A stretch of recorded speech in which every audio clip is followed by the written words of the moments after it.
Start recording. So employee data model, we have basically the HR data as well as the foundation tables. Within the foundation tables, you have organization tables, job tables, foundation tables, and payment foundation tables. And based on that, as a foundation, you're going to be using person data as well as the employee data, which is the actual HR data.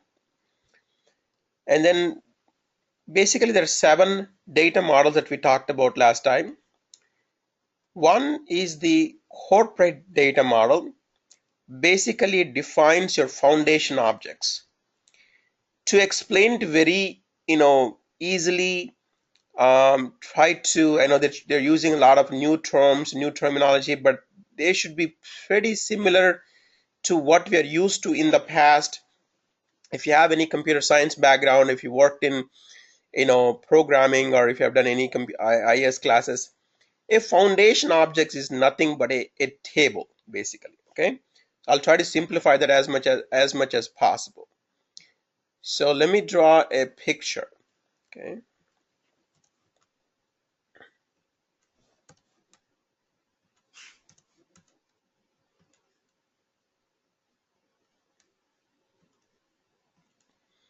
so a foundation object is nothing but a table that we know from our past IT experience. A table has basically what? Rows and columns, right? And it has a structure, basically, which a definition that we call it. Definition of all the fields, basically.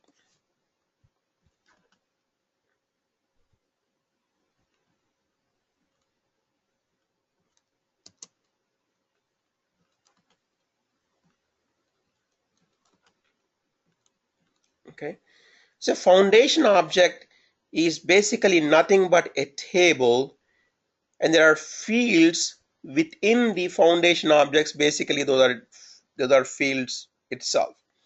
An example of a foundation object is basically location, right? So let me go back into the system and then actually show you. So before we don't get logged in here, go to employee files, go to, this is the main page, by the way, manage organization, pay and job structures. So here basically you go into location. Okay.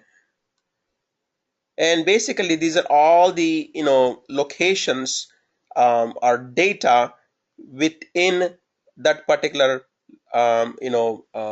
office, basically. And these are all the fields within that particular location. So treat this location as a foundation object, and this is the different locations within that location foundation object, and these are all the fields within the foundation objects. So when they say foundation object, foundation table, foundation structure, it's the same thing. Basically underlying it's a table, and it has fields and it has data inside that foundation object. And this foundation object is defined in your corporate data model. The corporate data model is basically, we're just going to look at it in a second here. I'm just going to open the, just give me 1 second. We're just going to open the file pad, open. Okay, so these are all the different data models, basically. So I'm going to open up the corporate data model. There are 2 versions. I think let's open a version 1 here. This must be a new one. So this one defines the overall organization data model used to implement the success factors in your company. As you can see here, there are 3 different types of foundation objects. One is organization foundation objects, one is a job foundation objects, one is a pay foundation objects. So these are used across the board. They're carried across through all the different modules, all the different systems, and they're visible across different, in the success factors. One of the thing happens to be the location. That's what we're looking at. Location is a foundation object. It is nothing but a table, and it has a data structure: location name, location ID, location zip code, location, whatever fields that you have that we looked at here.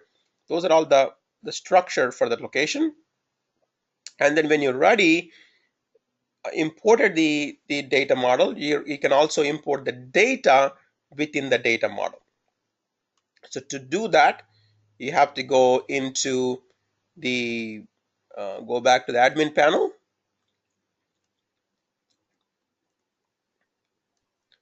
go back to the files, and you can say import foundation data.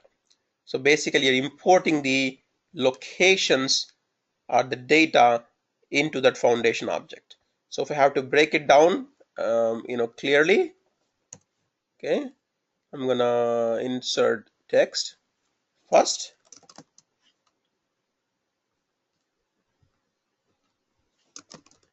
Define corporate data model. Within that, you're defining the foundation objects.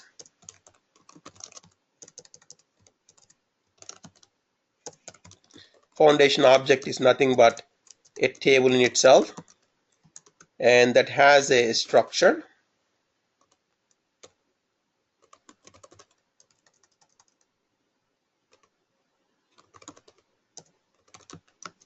Okay.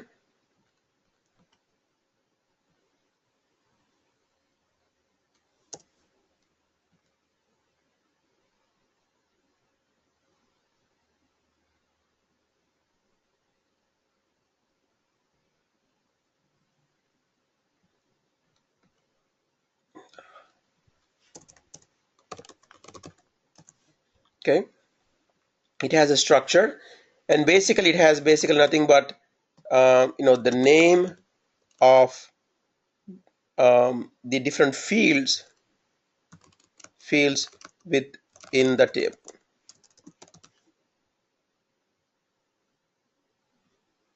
Right? An example of this foundation object is location. An example of a structure within that is location, name, etc. The one we just looked at. And once those things are defined, this is basically an XML data model, right? XML file.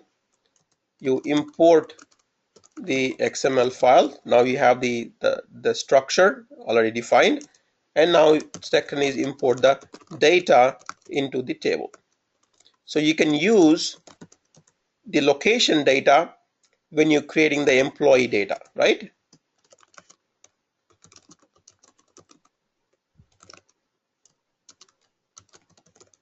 When you're creating employee data, you may want to say, hey, what is the location of this employee? And the drop down from that location, it could be Beijing, it could be New Delhi, it could be Chicago. That comes from the foundation object which is defined in the corporate data model. It's kind of in a nutshell of how the the corporate data model or the data models work like. And then we have 7 of those data models. One is the corporate data model. And also, once the foundation object is defined, you have to define the relationships between those tables. Okay, I'm gonna use those things here. This is one table, and this is a second table. Then you take the pencil and you define the relationships between those things. So this is location, and maybe this is geographical geolocation, something like that. And you can define one-to-one, one-to-many. Use the same concept that we used in the database concept. We have foreign keys, primary keys, one-to-n, one-to-many relationships. It's the same thing in the data model. You're basically trying to duplicate or create database structure. It's nothing but you're creating tables, you're creating primary keys, foreign keys, one-to-one, one-to-many, relationships, triggers. It's fundamentally the database concept just coming back in a different way, different name, different format. So if you use that logic, the entire EC you can learn in 1 hour, less than 1 hour. Okay, if you have that basic database concept. So this is the corporate data model, and then within the corporate data model you have a country specific data model. So you take the fields from this corporate data model and you specify that you find at the country level. For example, national ID, for example, zip code, which is different for different countries. Anything that is unique and specific, phone numbers, for example, we have 10-digit phone numbers here. In Europe, you can have 12-digit phone numbers. So anything here, you can modify to a country-specific data model. And then what is a succession data model? Basically, this is the employee personal information, employee data, employee records, employee personal information. And you can also take the succession data model. Same thing, within that you have tables, you have structure. You can take that and you can specify, you can customize and tailor it to your country specific data model in the succession data model. Once you have done that, this is the 4 data models, and then you have 3 more. One is the propagation data model. Propagation is nothing but substitution. Substitution means you're pre-populating some data from the foundation objects. So if you use certain field, okay, system will know that you might need certain information. For example, the give is the job code. So if the job code is engineer, it's going to be automatically populating saying that this is a full-time position. Let's say if the job code is janitor, they're going to say that this is a contract staff. So you can pre-populate certain information based on certain data. So you can create propagation rules within the system, so you can default certain values based on other data. You can also do rules and events. Basically, these specify when the data changes should trigger a specific workflow. Employee hiring, employee firing, employee has joined again, employee got promotion, things like that. So it will trigger some workflow rules based on certain actions, such as promotions, pay raise, incrementals, it kind of for approvals for review purposes. And you can also create event rules. Event rules are basically when I save this thing, what should happen? When I exit certain screen, what should happen? So you can create some event rules or event codes based on certain job actions or certain certain events that are happening within the system, and you can create derivation rules based on those events. Basically, all these things are basically to help you minimize the data entry, protect the data integrity, and also help you create and manage the data, basically. So it all comes down to these 3 slides. Make sure you're very thorough in these 3 slides, crystal clear. There is HR data, there is person data, there is employment data. Basically, the foundation to those things is the foundation tables. Foundation tables can be broken down into organization tables, job tables, and payment tables that we looked at right here. Let's look at some examples. Organization, legal entity, which is a company code, right? So legal entity is a company code. So a company, for example, like ExxonMobil can have 180 different legal entities. Microsoft can have 250 legal entities. Within that, you can have business units. Business units, nothing but Microsoft,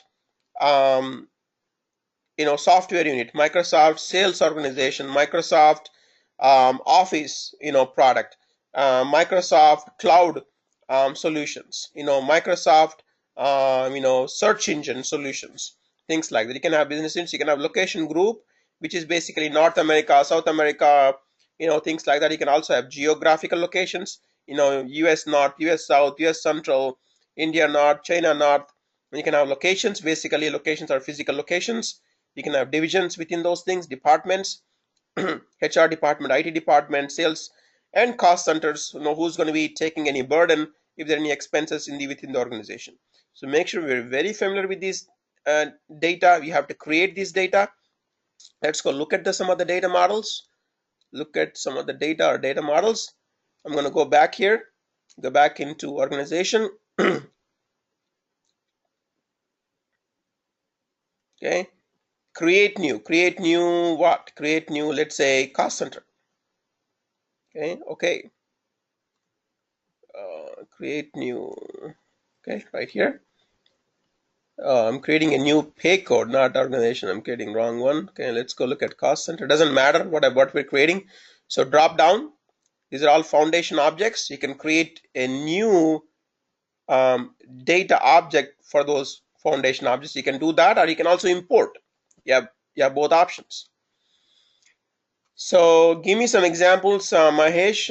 Give me some examples for what do you want me to create? Let me create location, right? Let's create a location. Yeah, location you can create. You can create job classification. Yeah, let's create location. Well. So give me a location code. I don't know. US A1 something or CS A1 something. Okay, CSA1. Okay, or US 01. Doesn't matter. Okay. This is Sugarland location, right? So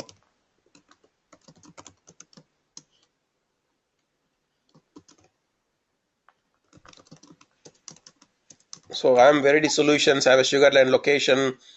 This is pretty active location. The location group is let me look here. Location group is North America, Central, West. I don't know, North America. I'm not Central. I'm not West. I'm not East. USA group.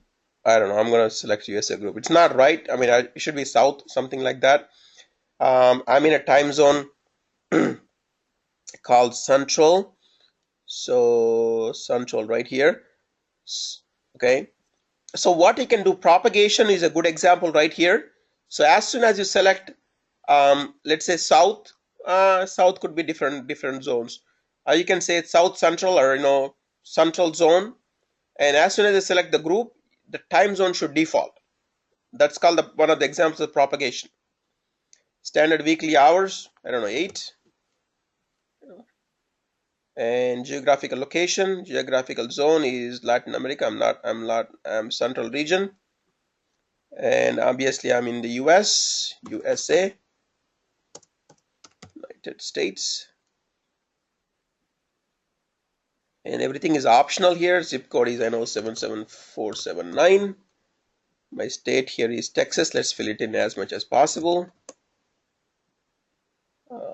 Okay, county I don't care. City is Sugarland. I'm in 104 Trail Boulevard, Sugarland, Texas. See, there is a problem here with the data model here. So I either use state or I use province. If in Canada I use province, in the US I use state. So there is a problem right here with the underlying data model. So that is what you need to do as a consultant, is optimize these fields such a way that this thing like this doesn't happen. In the US we never use address line 2, maybe use it, but we never use address line 3 in the US. In India you may have 4 different address lines. So you need to optimize the fields within the data model to make sure that it is correctly defined for your country. So all the fields are effective dated. We talked about this concept, right? So in the location, as I say, effective means this particular data piece is effective from this date. So every field within EC is effective dated, and I'm right now creating data for a foundation object called location, which is already defined in my data model, and I'm going to be saving it. Your option is to create like this, or your option is to import it using a CSV file. So you have both options. So once this is done, I should be able to see my location right here. I should be able to do a drop down and search my Sugarland location, hopefully right here, US01. Okay, so now if I'm creating an employee in Sugarland for Verity Solutions, that location is available for me to use within the system. So that is the logic behind creating these foundation objects. So for example, if I'm looking at pay grade, okay, so I'm searching to the pay grade. Pay grade is hourly pay grade, exemption pay grade, salary pay grade, pay grade 1, pay grade 2, pay grade 3, band 90, band whatever grades you might have. Those are the examples of the data within that. Pay ranges, another example, it could be software engineer, hardware engineer, different pay ranges, hourly, non-exempt, exempt, locations. We looked at that, geographic locations, workflow, legal entity, basically company codes, right?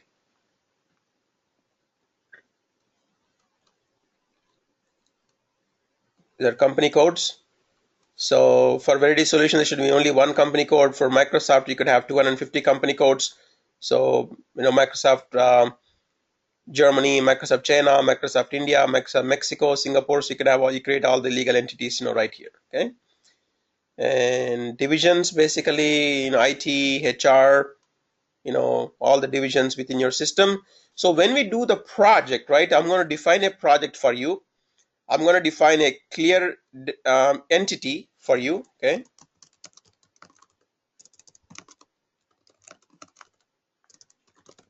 So within the project, I'm going to define hierarchy, organization structure.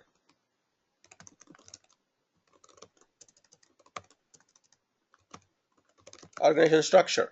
How many legal entities, how many countries, how many currencies, how many departments, how many divisions. I'm going to define all this for you. So we're going to define the project, we're going to define the organization structure, we're going to define goals and objectives for the project.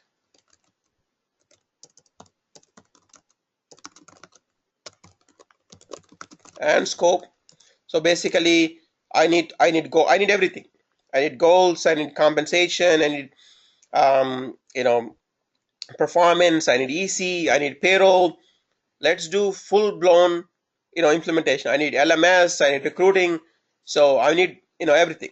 So you need to set up the organization structure, you need to set up the data model, you need to set up import the data model, you need to set up all the locations, and then you need to start creating the employee data, and then do employee transfers, and then do his goals. So you have to set up the entire sequence of events, entire sequence of structure in our project, basically. So we'll define a project, we'll define goals and objectives, and we'll define the organization structure for you. Okay, basically, legal entities, currencies, cost centers, etc. for you. Scope, I need all modules. Okay. My goals is basically I'm implementing a HR system, right? I need all modules or this XYZ company is implementing all modules in SF. Basically, I need everything. Okay.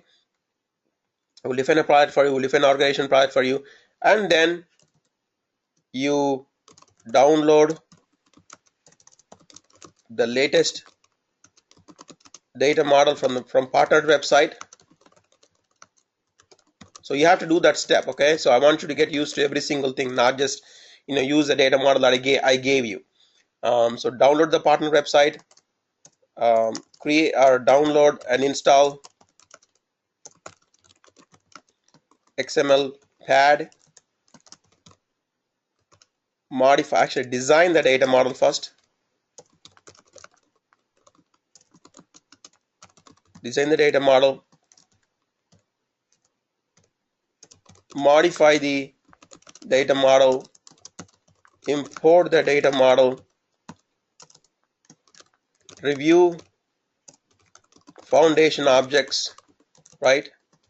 Import data into foundation objects, right? So you would have no data within the, you might as well, you can also delete and re-import the data into your foundation objects. import the foundation data, and then start, obviously in the design the data model for all the 7 data models, right? 7 data models, and then modify all 7 data models. And obviously I would expect that you, in the design, you create some custom fields, import it, review the foundation object, import that in the foundation objects, and then start creating um, employees.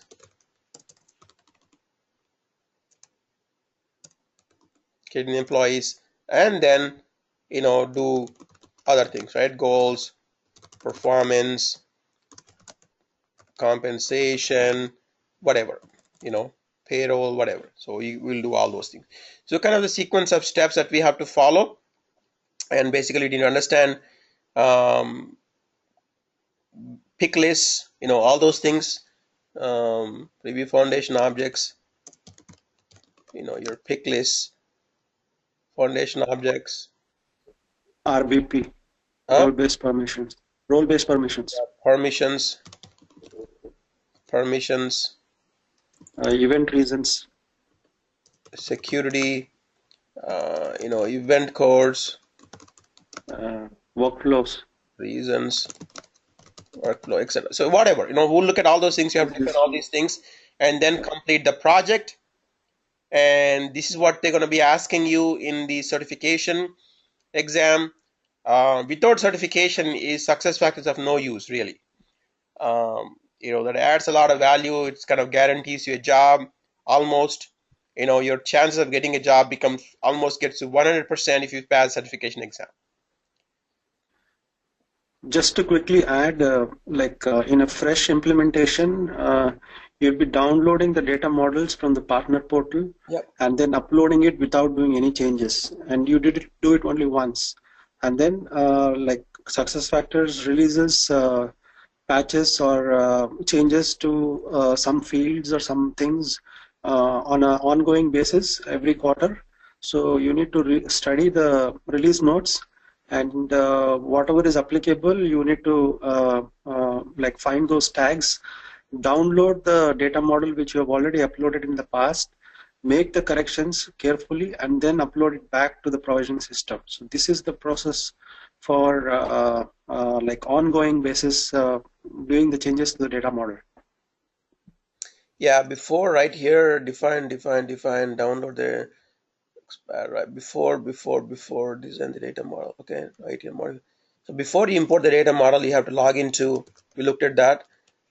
Log into your provisioning system and make changes. Okay. I'm going to actually have the consultant who actually gave me this access come online, and when we're actually ready to do this import, he will actually do the import for us. So I asked him, and he said he would be willing to do that. So when we're ready to do the project, he'll be online with his provisioning access, and then he will actually import our data models into the system, so we can experiment, the steps.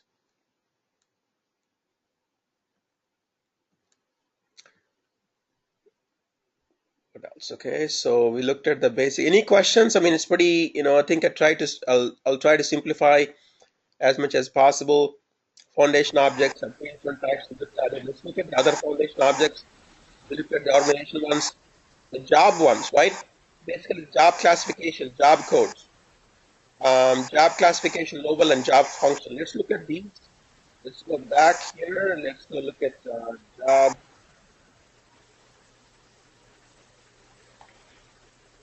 Let's go back here.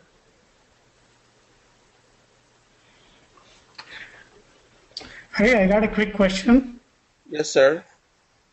As Mahesh is saying, we have to import the data models. We don't do any customizations.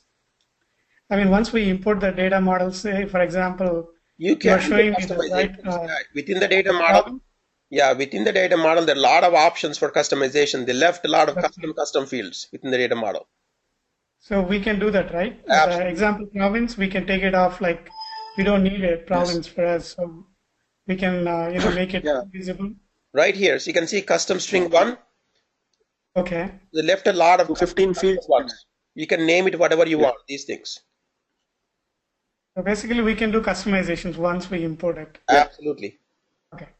Up to 15 fields you can do. Got it. If you require more than 15, then you may have to reach out to the success factors and request for more. Okay. Yeah. I mean, we used to do this. I mean, when we designed these IT systems long time back, we used to create table structure or table. It's like a create table command. Remember those create table definitions? Yes. Mm-hmm. Same thing here. XML is nothing but a table definition. Yeah, got that. Mm-hmm. Yeah. So we used to do create table, field 1 integer, field 2 this, field 2 this, and we used to import that and then import data. Now they just change it into an XML format. Instead of SQL, this is an XML format. Got it. Exactly. I mean, when I'm reading, look at this thing. We used to have triggers, we used to have rules, we used to have stored procedures. Everything, they just same concepts they put in XML format. Now, because we don't have access to the database. And that too, this is web-based, so this is XML easily correlate with that. Exactly. So there is no formal database, and they don't want to give you the database access. So they just change the interface to an XML format. So you can create all those things. They have done this to remove the coding part. Exactly. They don't want Part, customers part, yep. to get into that coding part. Yes. Mm-hmm.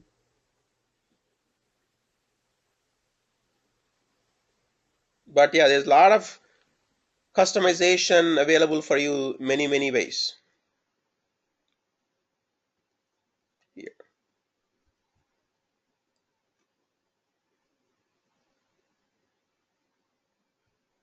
Okay, so let's go through the steps here. I wish all these things were in one screen here. Okay, it is in one screen.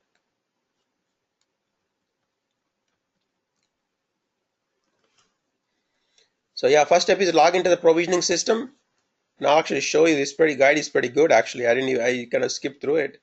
So basically, these are all the switches in the Employee Central. You turn on the Employee Central Foundation objects, enable translation of Employee Central Foundation objects, Employee Central effective dated platform. Obviously, you want to check that effective date platform. You want to check the Employee Central version v2. You want to enable the calculation rules engine. You want to set the role-based permissions and go back into the we want to use the version 12 UI framework. Set up the enable compensation administration functions for generic objects, and even for the reporting pieces, turn on the ad hoc reporting builder, standard reporting. So whatever your company wants, just check and check here. I mean, this is a lot different than the Pro configuration that we're used to. It's very simpler, and not much to it. And then they actually tell you, what to even check. In here case, we have obviously I want to use rating scales. Turn the rating scales on. Turn on the 360 feedback if you want to use it. If you want to use it performance management, turn that on.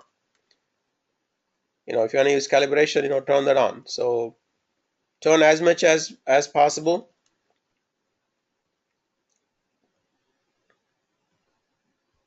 Okay, I think we already looked at the role-based permissions. You know what it is. And then basically you can customize the employee permission portlets. In the employee data, you have HR data, you have employee details, you have global assignments, you have pension payout details, you have HR actions, you have pay components and edit information. Okay.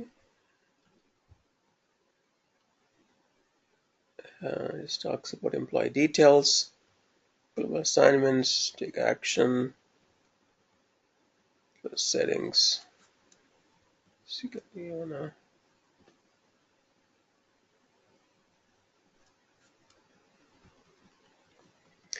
Yeah, whenever you create an employee data, actually, everything is as we talked about effective dated. You can click on it and actually you can make corrections. We'll look at that in a second. Actually create an employee data using the foundation objects that we actually created. Assigning the employee data, compensation ratio, employee central, views. Let's go back to the data model.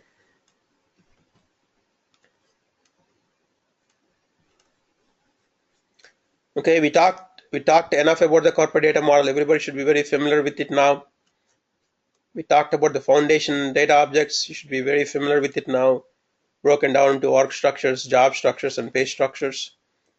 And the actual data model is, right here, very clearly defined. Company code, legal entity, business unit, geographical location. Pretty common. If you're used to an IT person, they're pretty intuitive, basic stuff that you really need. You also need, frequency of, how you want to pay, workflow steps. Okay. And then next come is the associations. I talked about what is an association, right? Association is nothing but relationships between tables. Between tables, you have one-to-one, you have one-to-many tables. So from a location to an entity, it's one-to-many. So one legal entity can have many locations, right? So one business unit can have many divisions. One geozone can have one pay range, for example. So this is the relationships that you build. Associations are relationships that you build between these foundation objects, and you define using the multiplicity within the XML function. I'll show you how to set that up really quick.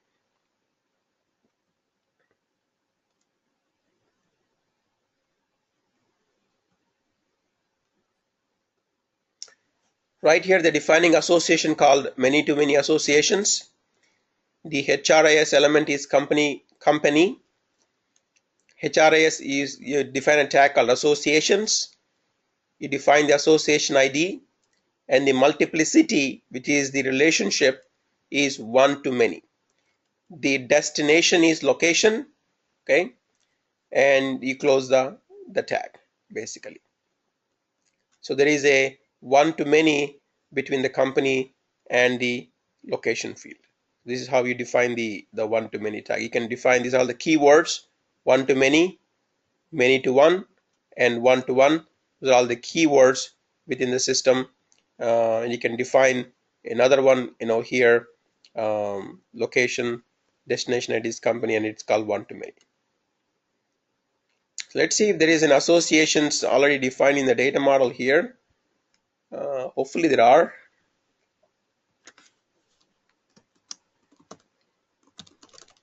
Associations, begin associations right here. Okay, associations, HRIS associations, multiplicity, one-to-one. The destination code is GeoCity. Okay, GeoZone again, and then they closed the associations. So this is how you create the the association structures. So basically relationships between the entities, right? So is anywhere defined here? It's not defined here. Okay. Maybe I should capture somewhere here. Okay.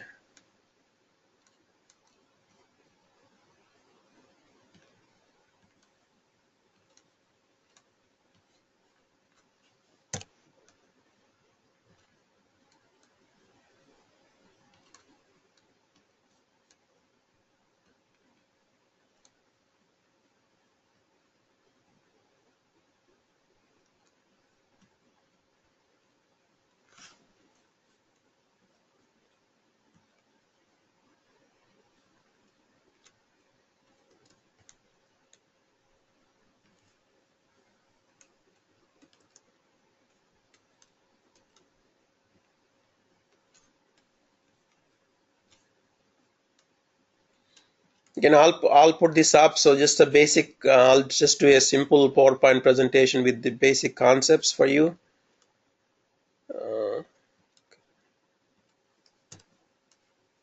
I'm going to go back here. I'm going to do foundation objects also.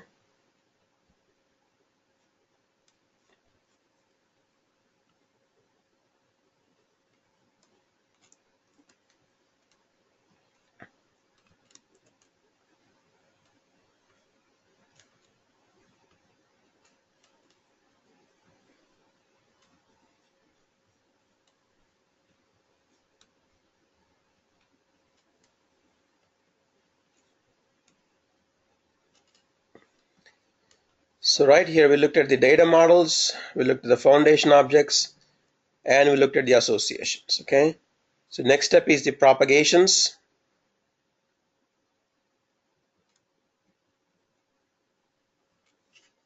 Okay, foundation objects. Anything to add, Mahesh? Anything to add on these things, foundation objects? Please feel free, anything, just chime in, anything you want.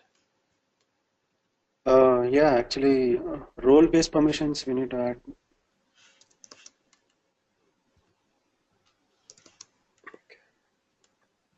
Okay, about this thing, okay, foundation objects, corporation model. And I'm going to do propagations, okay, now. Foundation objects.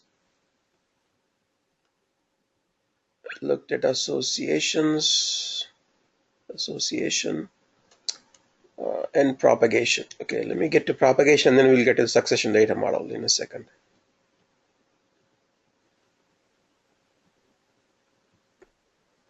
Propagation is like dynamic actions in SAP. So after you enter one information, system automatically pops up the relevant information. So we can relate to dynamic actions in SAP HR. Did everybody understand propagation? Any questions? Basically, very simple. You define propagation rules to have system automatically fill in fields. Very simple. Just remember that one sentence. Automatically fill in the fields. Okay, this basically rules that let you improve the efficiency of the overall system.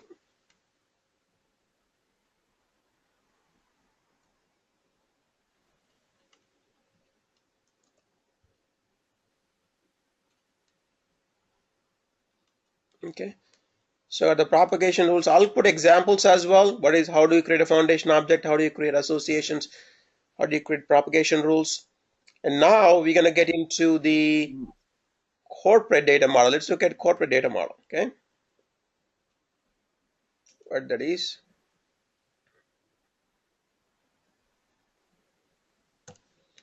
Go ahead, Mahesh. What is the corporate data model? Yeah, corporate data model is the structure for capturing the organization relevant information. So it basically gives the structure and gets all the relevant fields which are important to capture the company relevant details. And like it could be like of different arguments or like various things related to the company. So you basically create a structure, and then with that structure, you'll be able to capture the information later. Okay, so now we're going to look at the corporate data model. Go back here. Go to the very first step. And I will put this document. I know someone said you could not find it, but I will. It's in there. I'll double check and I'll put this document up there also.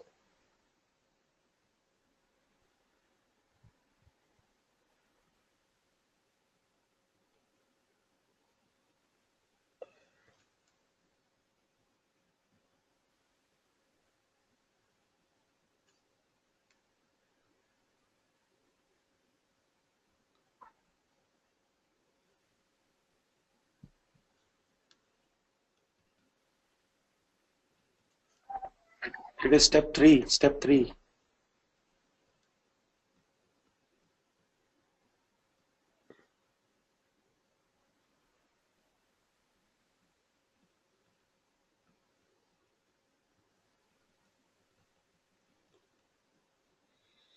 It is in step 3. Permission is role-based. On top. On top. It's a corporate. Yeah, yeah. Still corporate data. I'm looking country-specific data model. Foundation objects. Still corporate. Corporate. Looked at associations. Corporate data model. Associations. Next step is to actually create the data model. We looked at corporate data model. Define associations. Okay, succession data model. Maybe we'll do succession data model. We'll come back to country-specific data models. Okay, that right here. Okay. What is a country-specific data model? You're specifying basically phone numbers, social security numbers, addresses, labor standards, visas, anything country-specific information. You put it in the country-specific data model. This applies both for corporate data model. This applies also for the succession data model. Succession data model is basically employee information. Corporate data model is corporate information.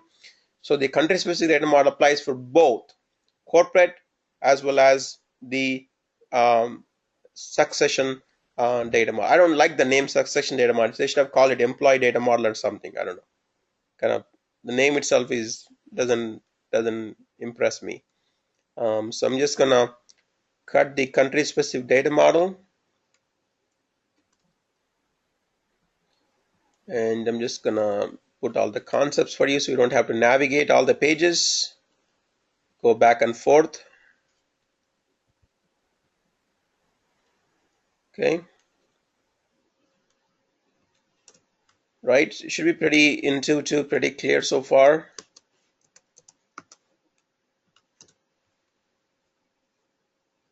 Okay, phone numbers, things like that.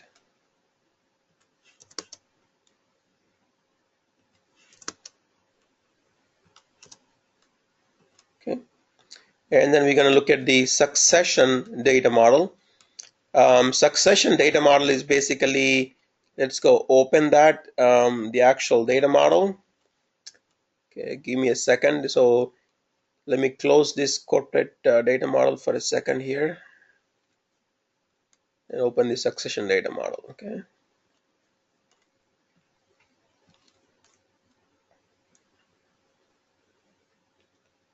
Succession, why is there 2 versions here? Okay.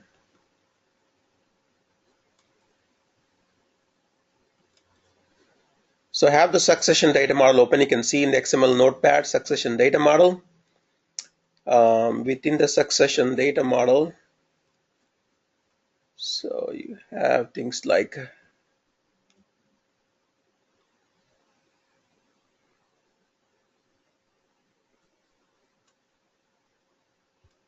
tabs, portlet sections.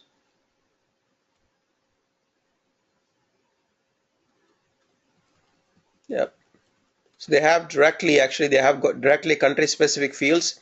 So this is how you define the country specific data model.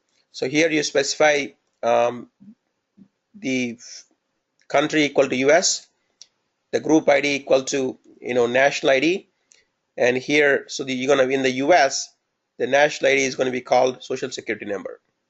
So that's how you define the country specific data model. I'm going to cut this and then actually put this in our format. In our screen you can see it.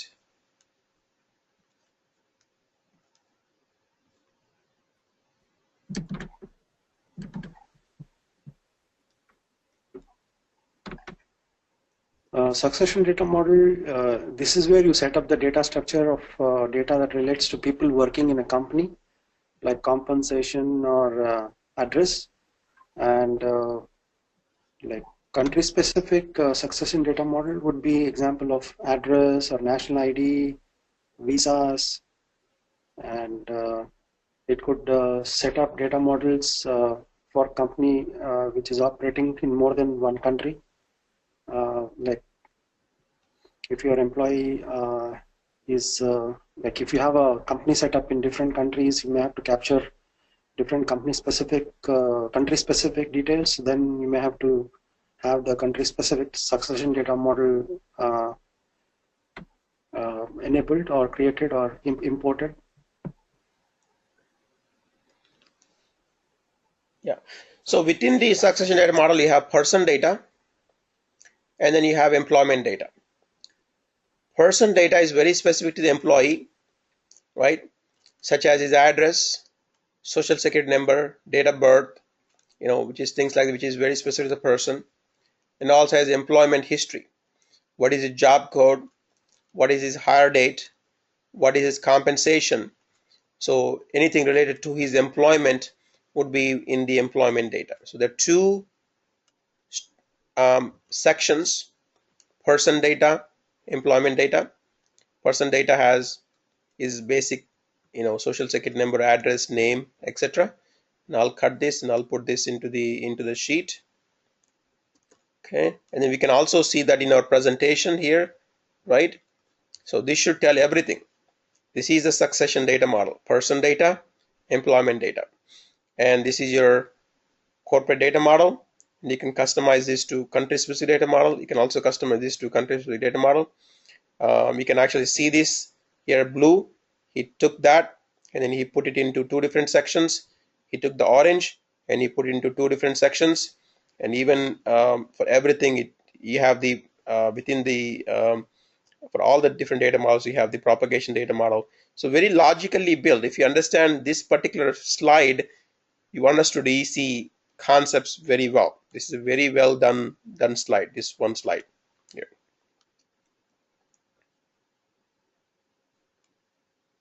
So I'll actually move this up here a little bit, okay? So that's really the first slide, that'll be the second slide, that'll be the third slide. I'm gonna try to explain, the one to many, many to many concepts here, okay? One to one, one to many, relationships, associations. We use Many to one as well. Many to one. Yeah. Associations. You can also have many to one.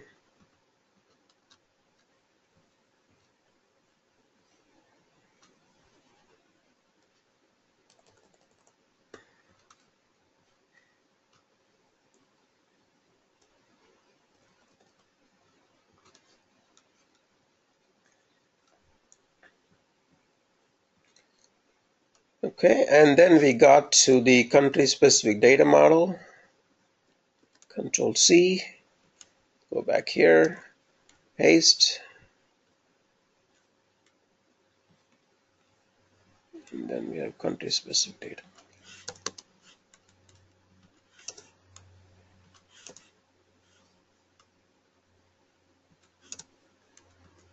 That's it. Now I'll try to improve on this this presentation, this slide, put some examples for each of the data models, put some screenshots for each of the data models, and go from there. So far, any questions? I'm just going to unmute everybody. Let you guys ask some questions.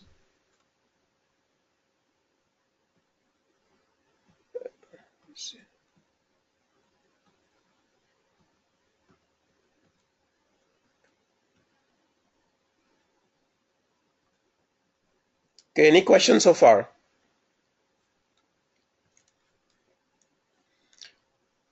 Okay, so looks like we doing pretty good. Hari, this is Sanaga. Yes. I had a question about the pick list. Yeah, pick list is basically drop downs. Will it be part of the data model, or is it done in the web page of the entire Employee Central? The field, whatever you're uploading, the field should be in the data model. But the uploading part, the putting in the data is done in a different place. But if that is not in the data model, you can't do anything with it. Yeah, you import provisioning system once at the when you are implementing, you'll finalize all the pick lists for all the fields, and you prepare a CSV file and then upload it in the provisioning system. And then after a few minutes or up to an hour, it will take, and then it will reflect in the instance. Okay. And if you want to make any changes to the pick list, you need to download that and again make a change and upload it back. Otherwise, you can do it through XML as well.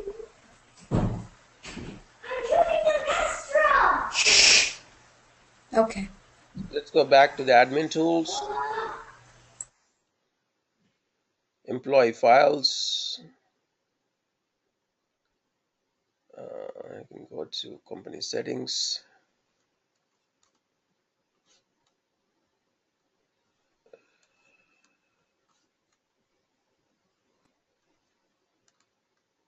Pick list management.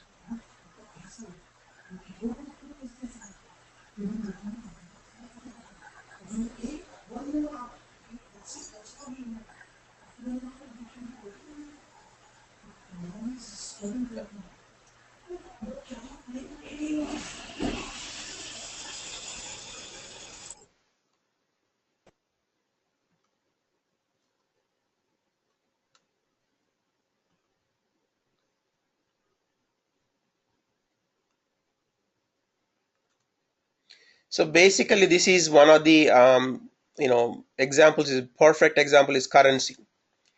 Currency should have been in your data model initially when you were uploading it, but the data into that has to be imported using pick list. Currency, it's euro, USD, Canadian dollars, Indian rupee, and all those things. So you find the pick list ID, and then you go into the pick list import and export session. You can export it out into a CSV file. You can also import it into CSV file. So we're going to be doing all these practicals. I mean, we just don't have data. We're just not ready. But what we're going to do in the next few classes is we're going to be doing all these things for you guys. We're going to be showing you importing foundation data, importing pick list data. Maybe we'll ask you to help you guys with those things. So we have to set up. The problem is we have to set up the CSV file, set up XLS file, set up find the right table, right data. So it just takes a lot of time to do this. So maybe we might need some help from you guys in the next class. So let's pick each one and then try to do the actual show that in the system. Okay, role-based permissions. Okay? Security, for example, we already seen that already. Importing employee data, we already seen that, but let's look at it again. So importing foundation data, importing pick list data, exporting pick list data, both. Okay.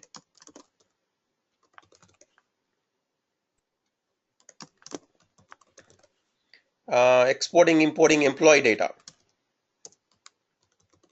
So let's do all these practicals in the next class. Obviously, we can see it. It's pretty easy. It's not difficult thing at all. All you need is a file, basically. So you can just, the easiest way is export it, make changes, import it, export it, import it. And it's very, very easy and very intuitive. But we will try all these things in the next few classes. Is actually going into the system and actually, we're spending more time in concepts now, looking at things, but we will do all these. Anywhere there is an import and export, we'll try to get that done. Hari, I think role-based permissions is an important concept. I have a presentation. Can I go through that? Absolutely, yeah. So we can do pick list management, compensation management, not compensation management, any data that needs to be imported, so we can start using the system in its full. We will do that in the next few classes. Yeah, go ahead. If you have any presentations, go ahead. Yeah. Can you make me a presenter? I can present.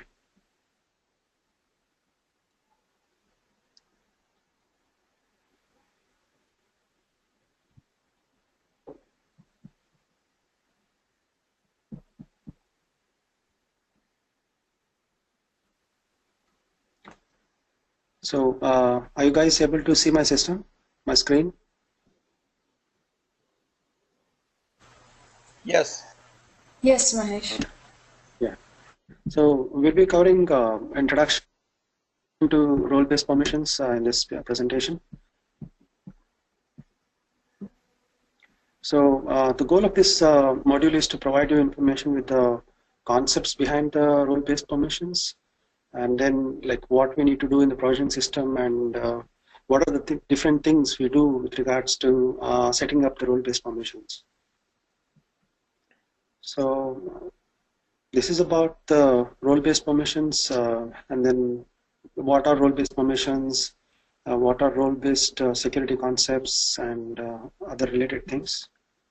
So coming to role-based permissions allow you to create as many roles as you want as per your company requirement, and at the same time you can maintain permission granularity, in the sense to the detail you can provide the like permissions or security. So that is the specialized thing about the role-based permissions here.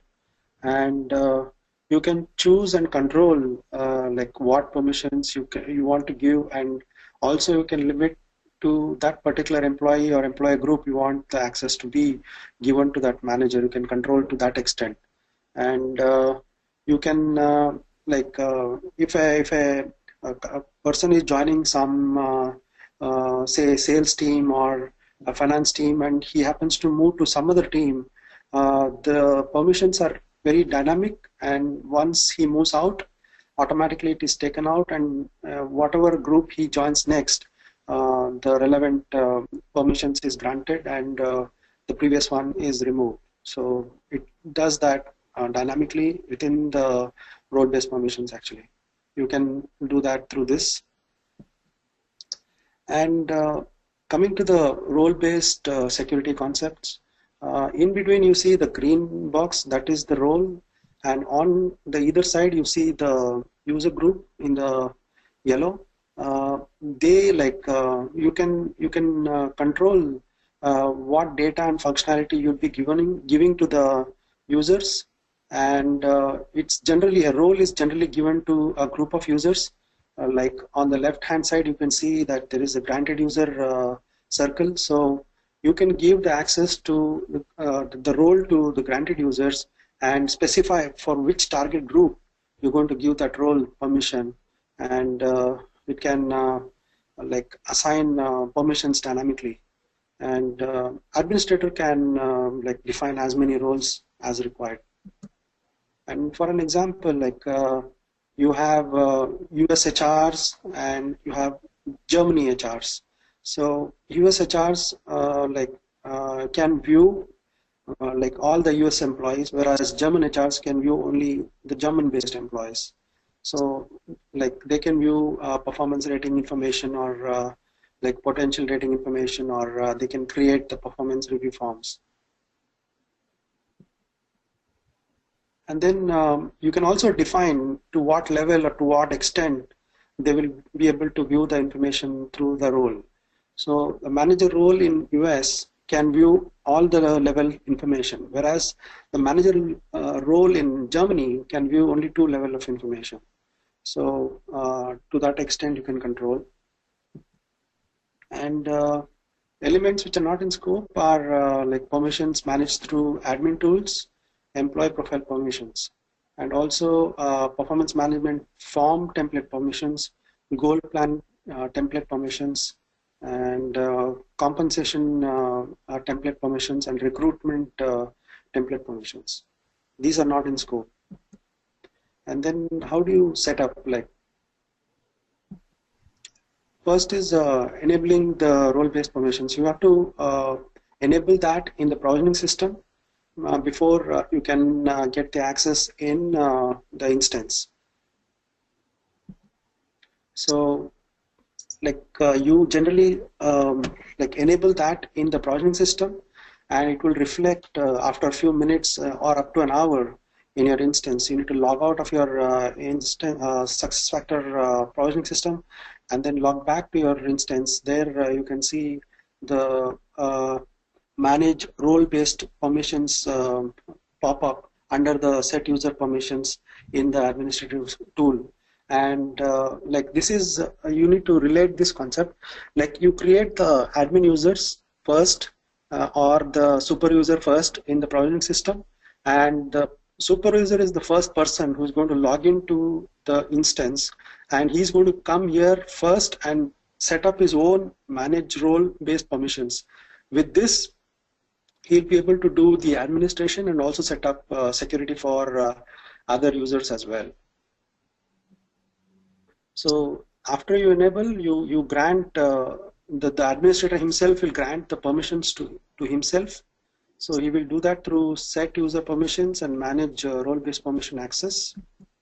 And then he will click on add user, and then you will click on grant permissions. And then it gives him permissions to create group, create role, and also to grant the role or link the role to the groups. So how do you set up the permission groups? So first you need to navigate to set user permission, manage permission groups,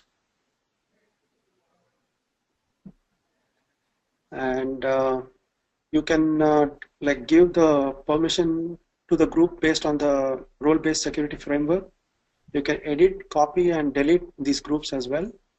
So coming to the admin tools, manage permission group, you click on create new, and then you also can do a group definition.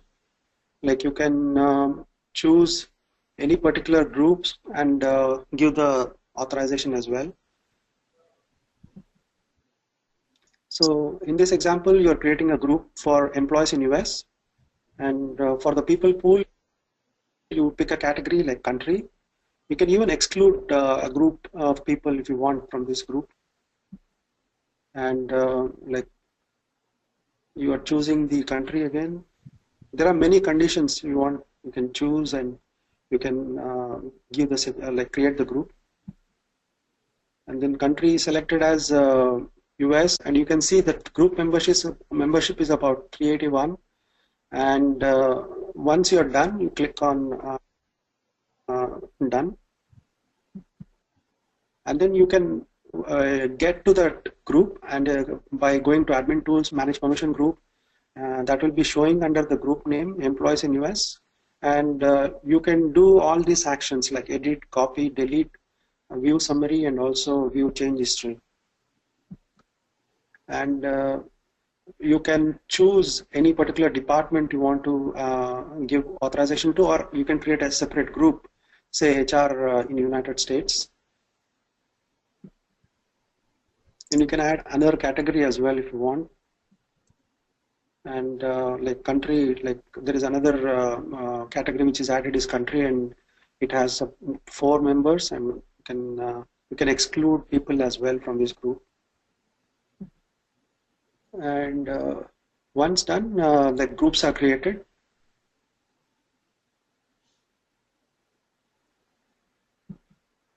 Now create the permission roles. So the groups creation is done. Now you create the role. So, and then you grant the role as well. So in the admin tools, you navigate to set user permission, manage permission roles, and then you click on create new. You can also edit, copy, delete these groups and create new groups as well. And you click on create new role, and like you can like you get different options like goals, career development planning, employee data, grant user permissions. So whatever you want, you can like click on that, and there will be permission settings which will pop up, and then you can select whatever is relevant and then click on done. And you can go into detail as well, like and in the permission role detail, you will get to know what all you've enabled, and then you can click on save changes, and then you are granting roles to groups. So here you completed creation of groups, creation of roles. Now you're granting the role to the users, to the specific population. So now you grant roles to the user.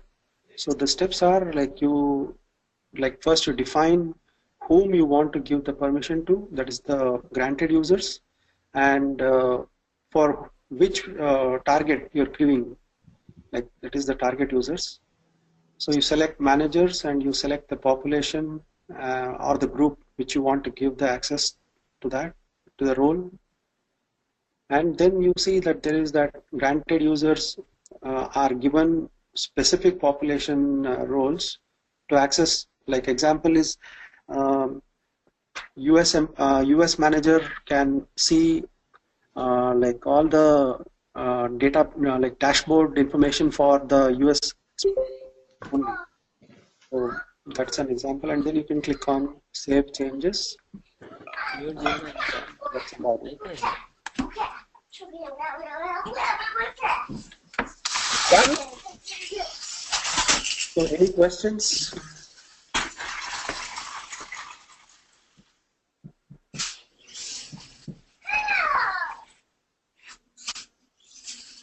Okay, let's go back into the data models again.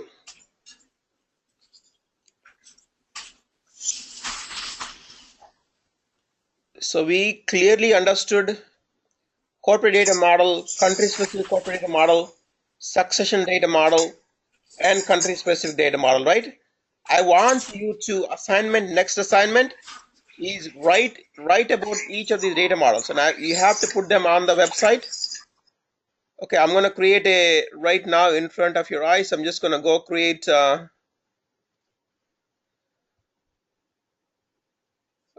is it at? This thing here.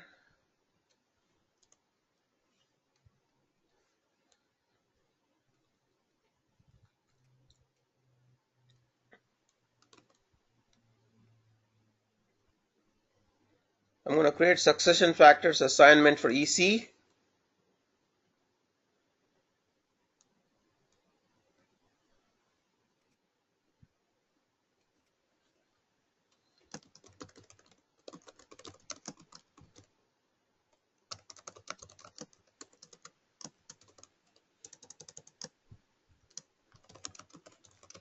Or maybe I'll do this.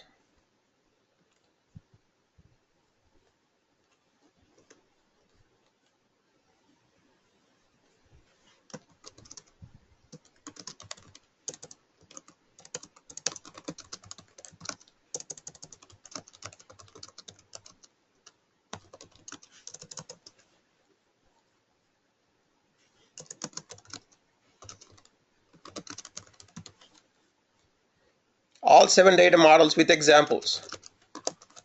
I need very clear XML examples, and you have to construct XMLs with your own, use Notepad or something like that. Okay, so I want you to get used to XML,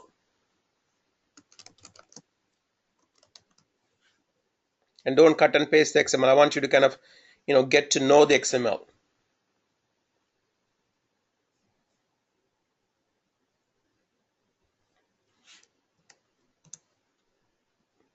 So the way you find that is go to the blogs, and you see SuccessFactors EC assignment. Click on continue to read, and then here you'll see the discuss.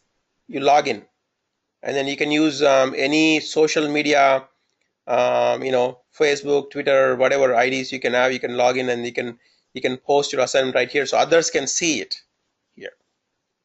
So you can log in with any of these icons.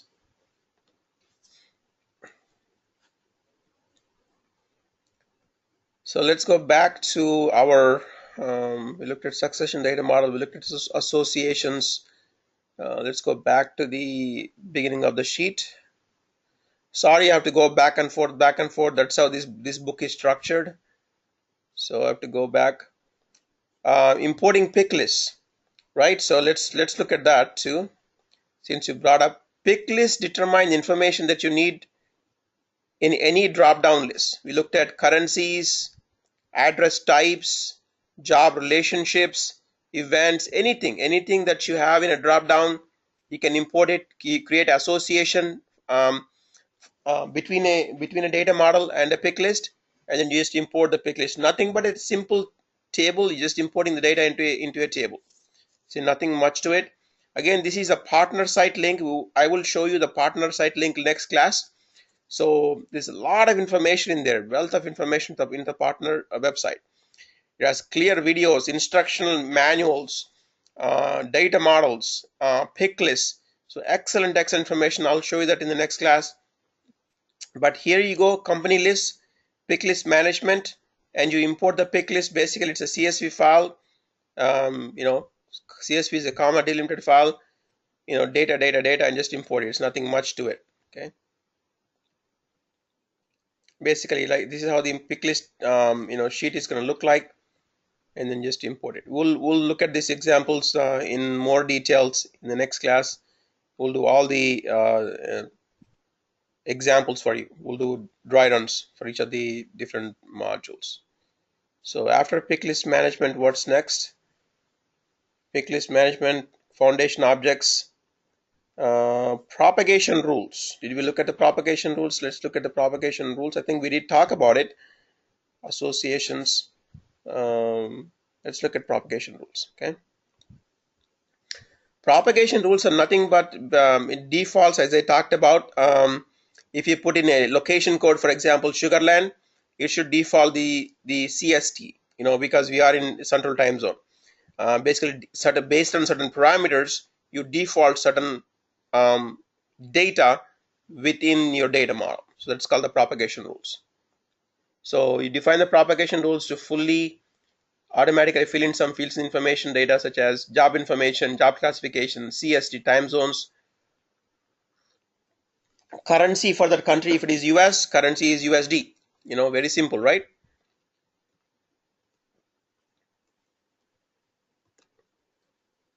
I'll put that over here. You can see it.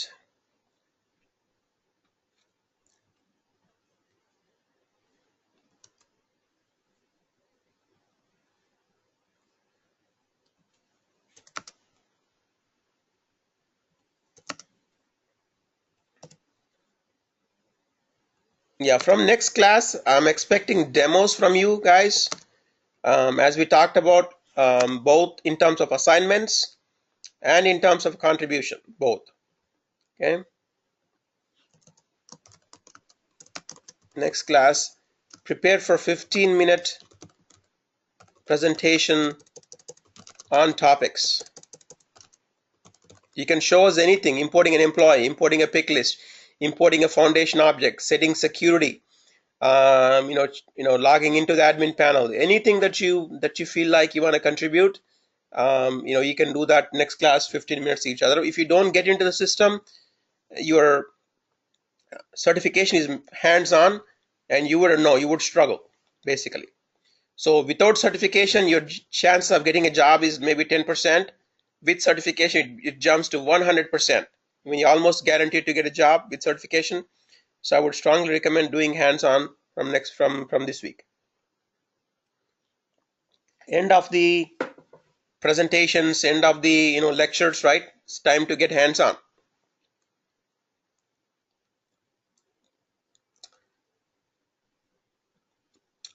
So we looked at the propagation rules. So again, go back here to the top. We looked at foundation objects. We looked at pick lists, conditions, section data models. Let's look at event reason derivation rules. What are the event reason derivation rules?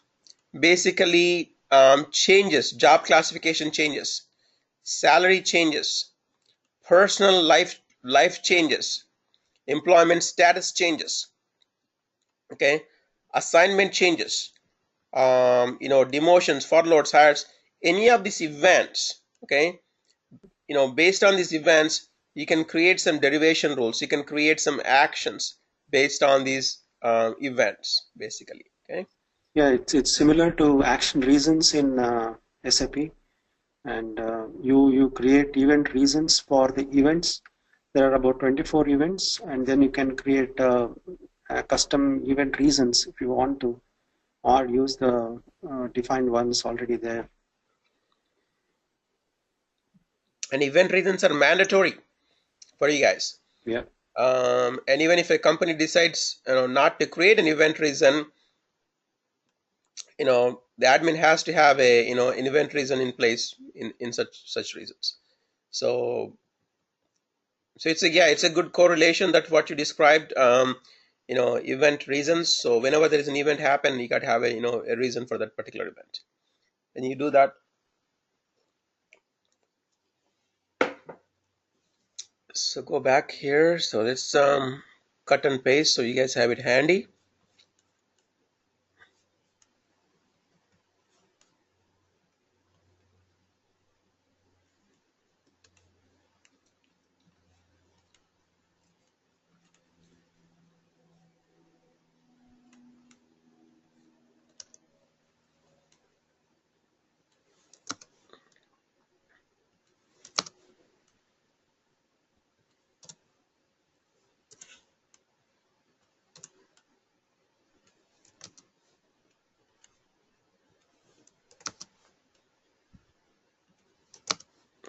Yeah, you can have it handy.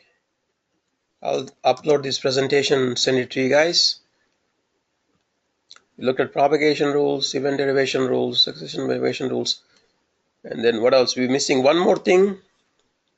Keep working. I think we'll be done with the concepts. It's workflow derivation rules. Yeah. What is that? Keep talking. What is workflow derivation rules? Keep talking. Yeah, like if you have to have an approval process in your company, you need to define the workflow, how it will be triggered, and like should it go to one level up, or should it go to just the one manager from the employee? You just you define all those things. The same thing as route map.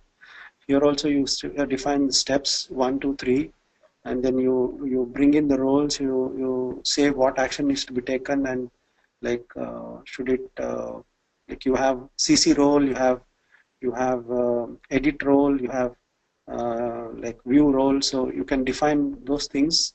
You can like say who are the approvers, who are the who are the approver types and all that. So and then you can set up the whole thing based on the org structure or the reporting structure you have set up in your company.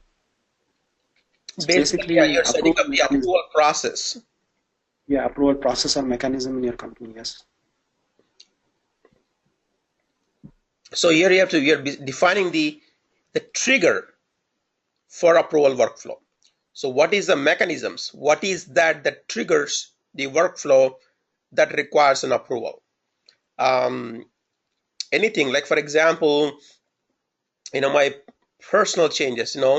There was a birth, you got married, somebody needs to look at it, somebody needs to review it. You want to change your last name, somebody needs to look at it.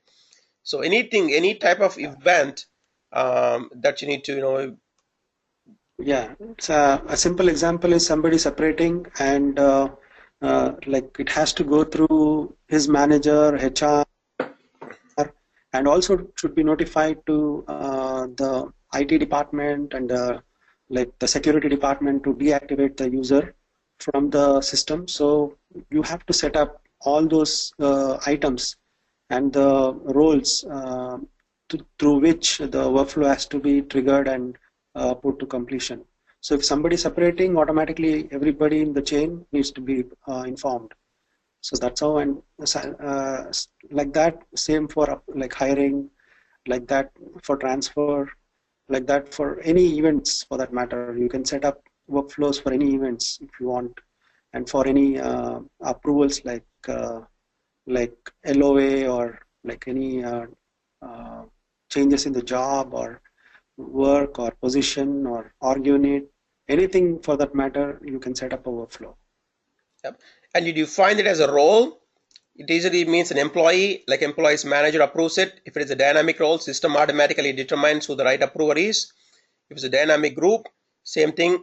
There could be several approvers, and system automatically sends it to that particular group, depending on that particular event. And these things are all I mean, it is pretty common these days. I've seen that in many other modules, many other types, any of the cloud-based systems, everything is going to XML route. You define the workflow basically in XML using XML tags. So you already should have standard XML file for the corporate data model. Within that, you define the tags. The ID tag is workflow config. And then you end the tag with that. And you can also set up the workflow config step. It's a second tag, and the workflow step approver. So using these three tags, you can set up who the approver is and what are the steps that are required to do the actual approval. Let's look at that here, dynamic role. In this example, he's setting up the HRIS element is dynamic role, means he's letting the system determine the role. HRIS ID is the dynamic role assignment. The field is, reason event. And then basically the change here is the pay grade. So somebody has changed the pay grade, and it's going to find the person dynamically, and then it's going to find the manager or whoever is going to be approving for that particular event, basically. So let's look at some examples. You can also set up dynamic groups within that. You can also go to employee files and you can manage workflow groups. You can create different groups who can approve or who can be in that particular group. You can also go to employee files manage, and you can also create these dynamic roles within the system, within the structure. Okay. We can also have workflow based on events. We already talked about it. Events could be on leave, or events could be termination, events could be separation, events could be anything. So you can also create workflow based on the events. And everything, good or bad, it's all based on XML, and we need to get comfortable with those things. Let's look at these examples in the real data models. Give me a second, let me pull that up.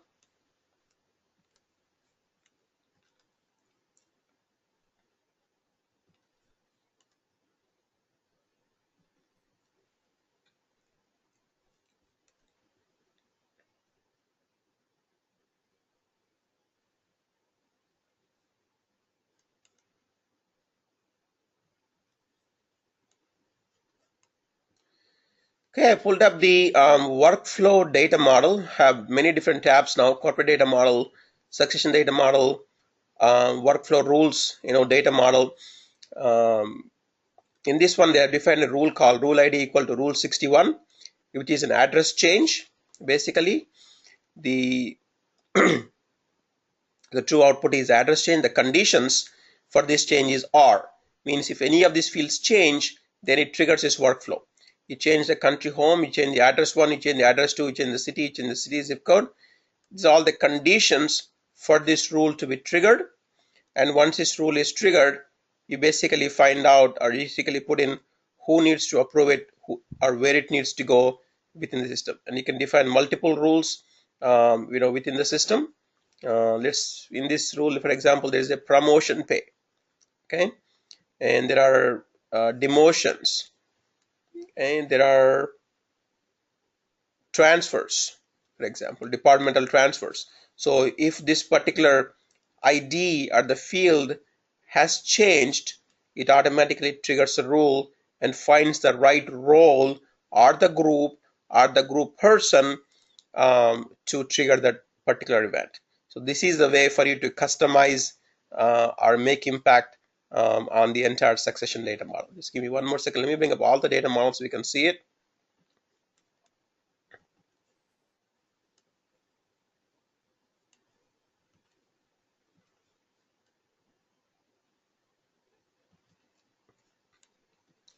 So everything now, I have the corporate data model. We looked at the three major classifications: organization, job, and pay. Within the organization, we know legal entity, location, zone, division, department. Jobs, job classification, title. Let's go search. Let's go search the job function, see how it is defined here.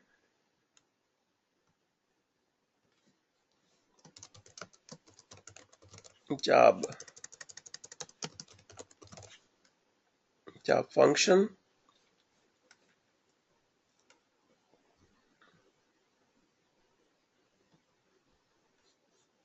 It's not going forward, okay.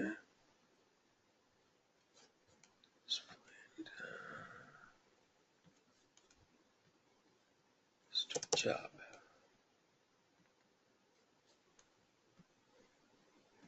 F3. So this is the job code, for example, HRS element job code. The label is job classification. And this is the languages. In all different languages, he's explaining the same thing in many different languages. Okay. And he's explaining the fields here. Within that, you have the job code. That's one of the fields. And you also have, is it a full-time or part-time employment? And he's acting supervisory level. These are all the fields within the data model. The pay grade, for example. So these are all the different elements within the corporate data model for the pay, for the job, or for the organization elements.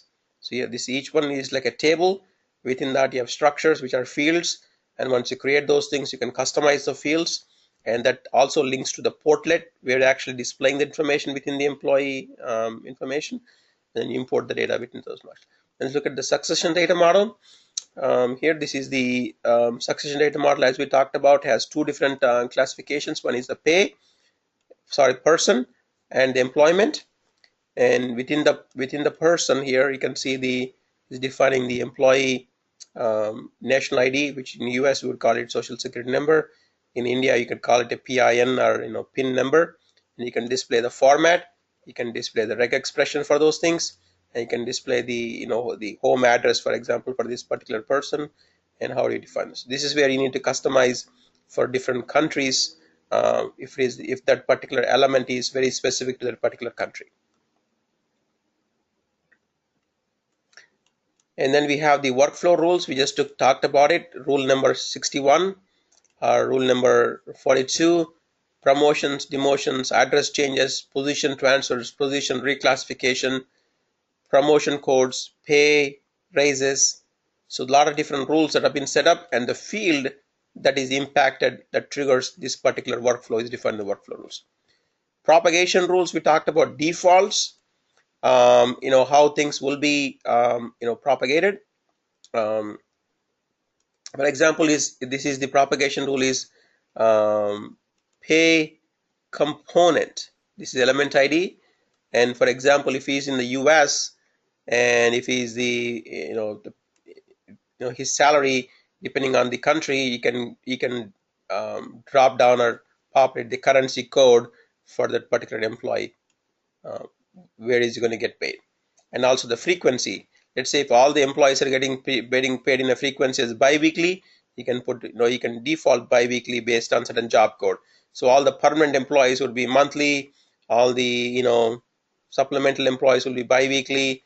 So you can have those classifications in those system using the job codes. So based on the job codes also, you can default certain information. So this is the propagation is basically defaults, and these are the event reason codes, basically position transfers, demotion, pay raises, and this is how you construct the XML. Basically, you set up the rules. This particular rule would be impacted based on the pay grade, position, and as well as the cost and the condition that triggers this particular rule. It is going to be the event reason rules.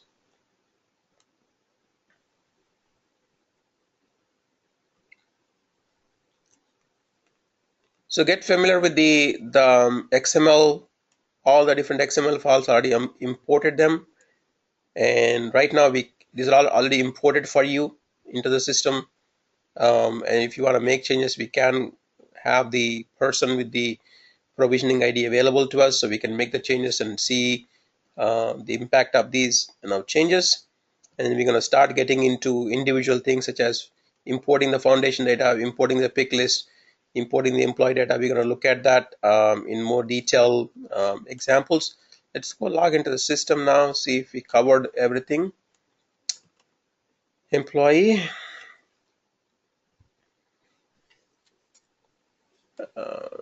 We looked at, this is where we do most of the organization pay and job structures management.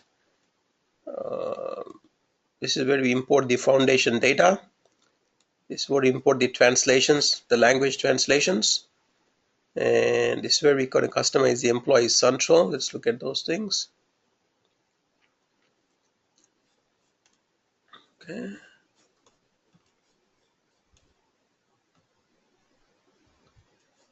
You can click on the edit pick list values for regular temporary employees. And here you can customize, you can add a pick list item. This is you're manually adding a pick list item here. This is basically a regular temporary employee. This is a person information. You have an option to import it using a CSV file. You can manually come back here, delete or add a pick list here. Basically regular temporary, what else? I don't know, part-time. I don't know, you know, something like that. So employee class, assigned, expatriate, agency, internship, apprentice. Let's say, I don't know, let's say co-op. Calculated here. Add.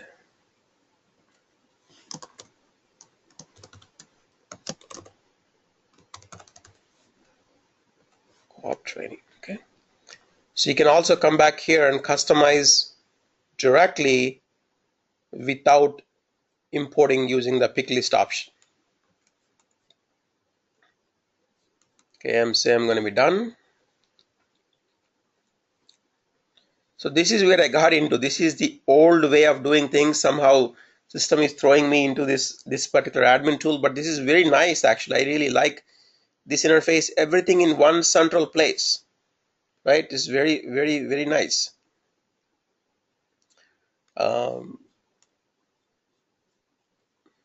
Actually, I love this thing here. Where were we? Managing goals. Managing development, apply calibration, integration, dashboards.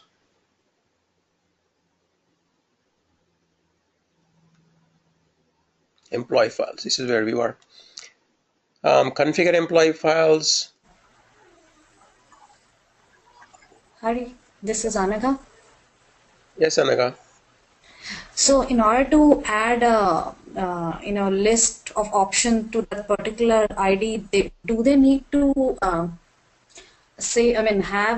some information in a data model? Like for example, like when you added like Absolutely. regular. Everything comes from the data. It has to be in the model. Okay, so that particular element has to say that this particular will have a pick list. So Yep. okay. Yep. You have to associate that element to a pick list, and then you have to import that into a pick list. I think we probably missed that part. Yeah, within the data model, you have to mention that. Okay.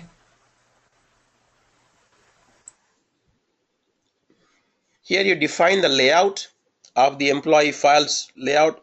You can define the public profile. You can define the talent profile. You can show or hide certain profiles. You can the person information, contact information, benefits.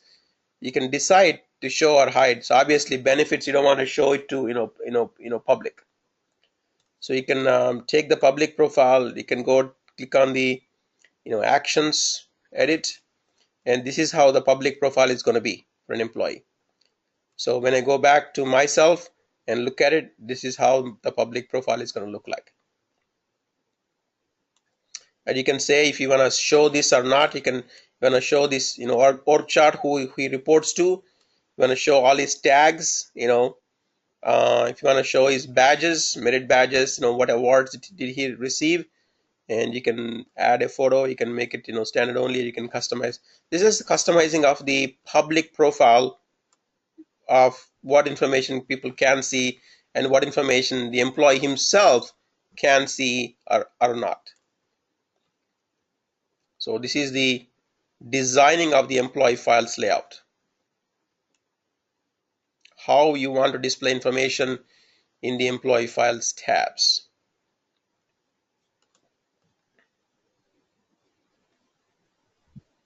Let's say, for example, benefits. I go back, edit the benefits information. Okay, it's not properly designed. Okay, but it's all right.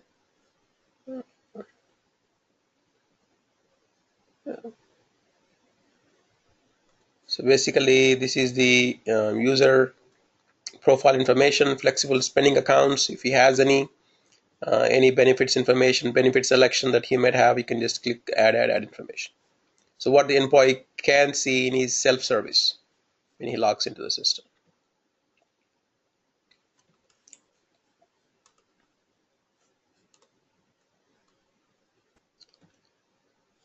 So that's the employee configure employee files. You can also customize employee central. Basically, we just looked at this one, going into, pick lists, basically risk of loss, impact of loss.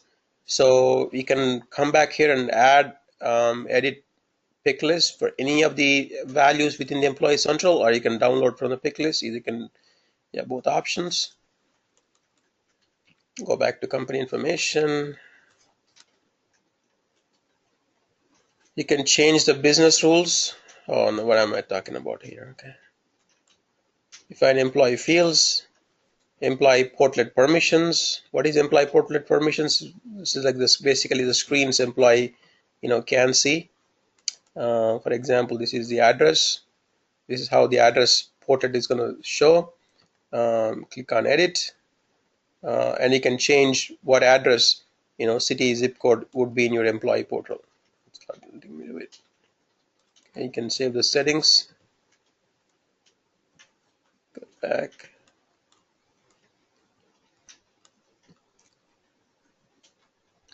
Import the foundation data. We already know what that is.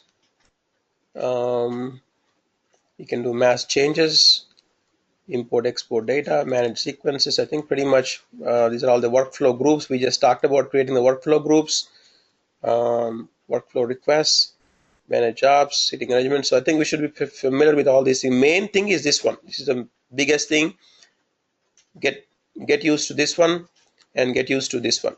And everything else is pretty self-explanatory, really. Okay. Let's go back here.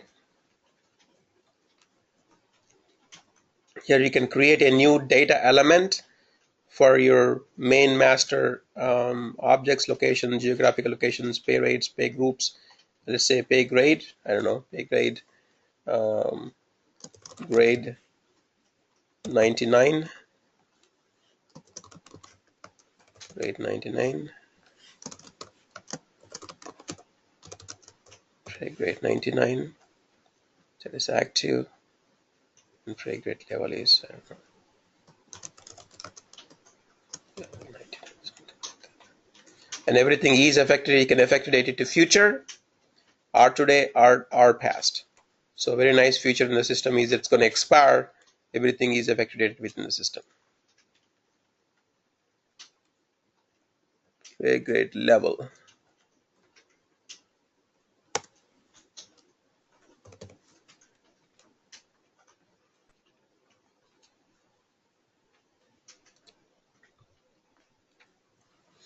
Or things are already created, you can go ahead and look at it. Pay grade, this is the pay grades. And these are all, this is just the one we created. And you can look at all the different pay grades. So these are useful once you start creating employee records. So if you have to have, right, assign him the right pay grade, you got to put in the right data over here. Go back to the admin tools, employee files. Okay.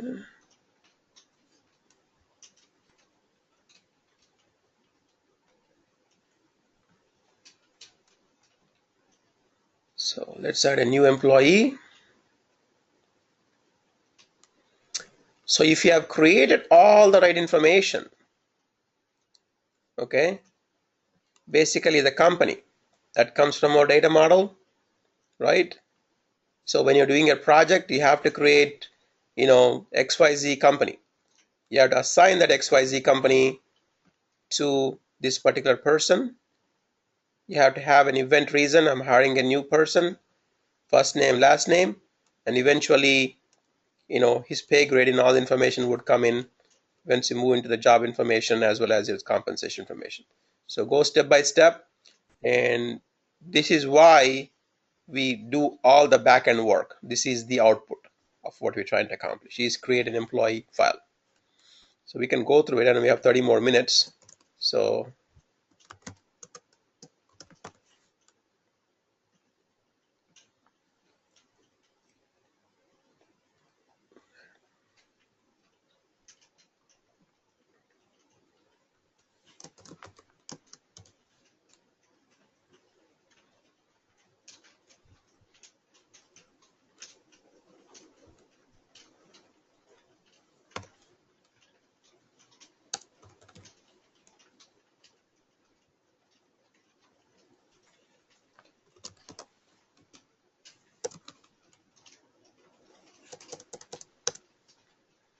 region of birth is not giving me anything, any drop downs here. Why?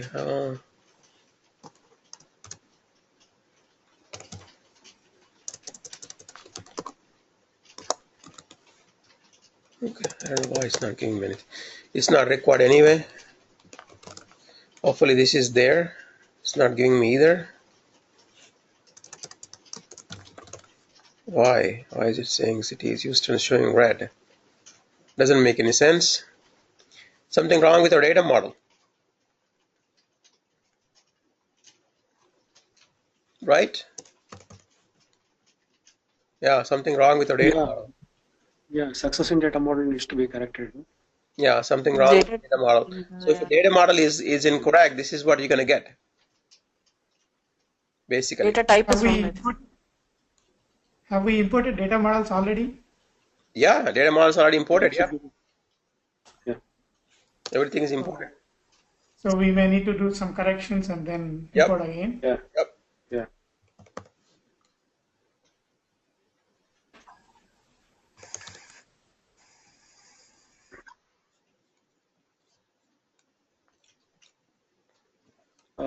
Anyways, those fields are not mandatory. We can leave them actually.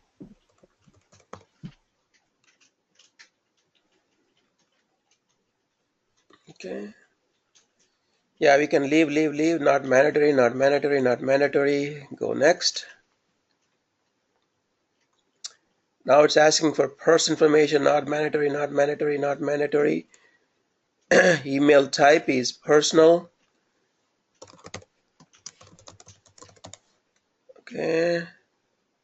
Phone information is cell phone.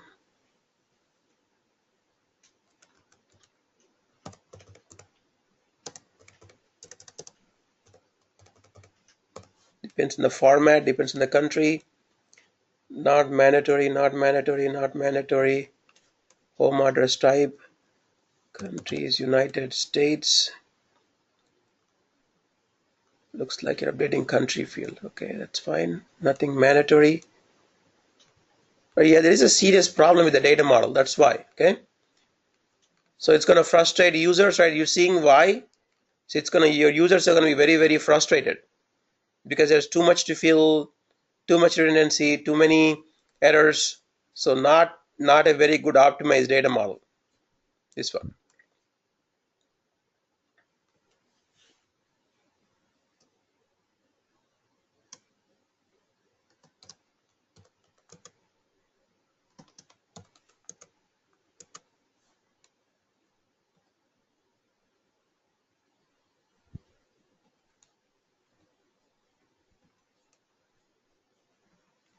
Okay, I'm just trying to go to the next screen so we can see the next.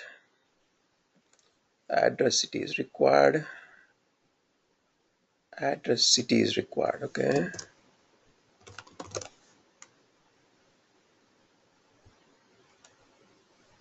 But it's not giving me 99 77479.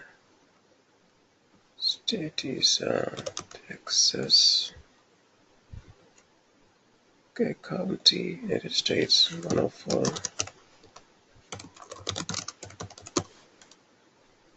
This bothers me. City, it should have, the drop down should have come. So we need to check.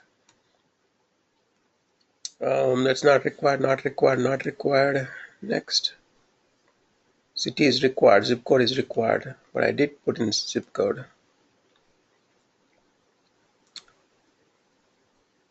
City is required and zip code is required. Where is it talking about? First name, last name, relationship, date of birth, live files, status. Where is it? Asking phone number. Yes, no. What if I even delete this thing?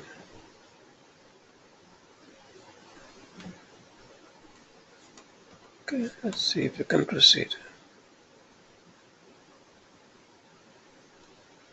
Okay, now it's asking for job information.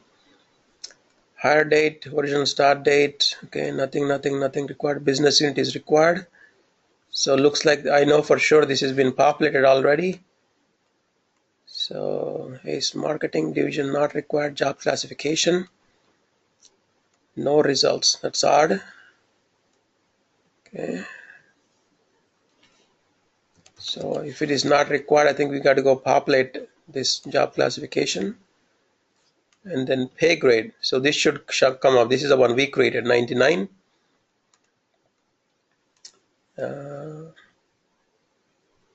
Shifts. Nothing is required. Job relationship type. Additional manager.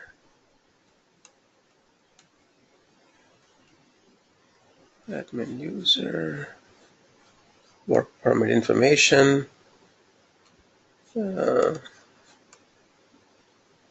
See, this is a perfect example of a propagation rules. You should have propagated country already, because I already have my initial setup done. I don't have to do it multiple times. Your users are going to complain about it.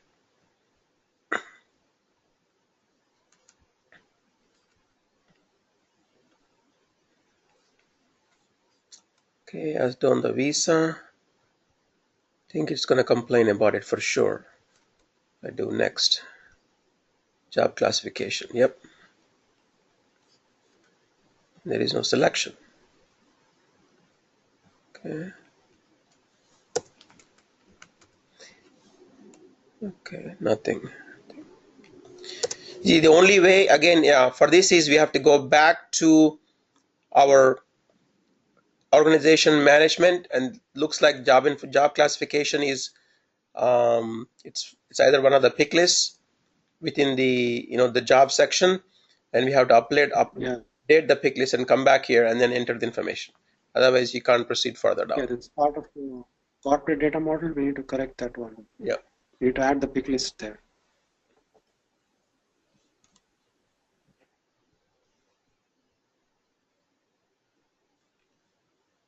Okay, let's go do that. Job classification. Let's go find it and do it, and we can come back. It's a painful. I mean, it's going to be painful. I got to come back and redo the whole thing. Can you try it, Mahesh? I think I sent you the login, right? This one. So I can keep this on. Login for this one? No, I don't have the access. Okay, that's fine. I'm just going to cancel it. Job classification. Let me go here. Leave the page. Yeah, the next page is the compensation related information. You enter and then you finish it. That's it.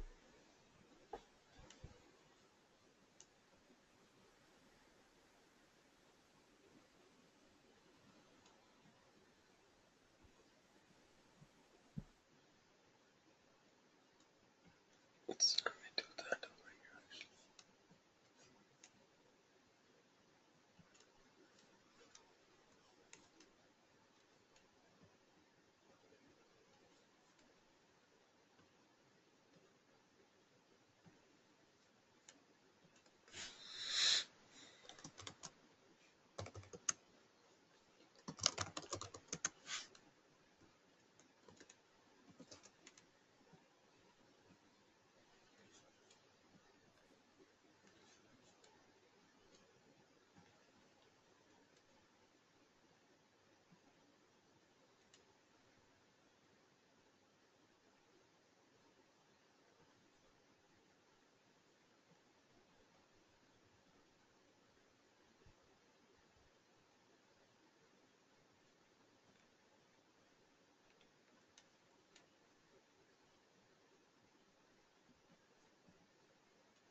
Still doesn't come here.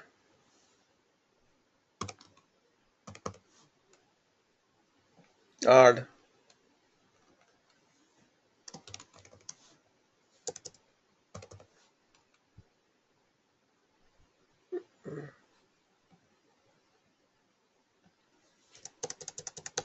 Okay, we need to look into that. I don't know why it doesn't show up, and it is required. Maybe it takes time. It can't be.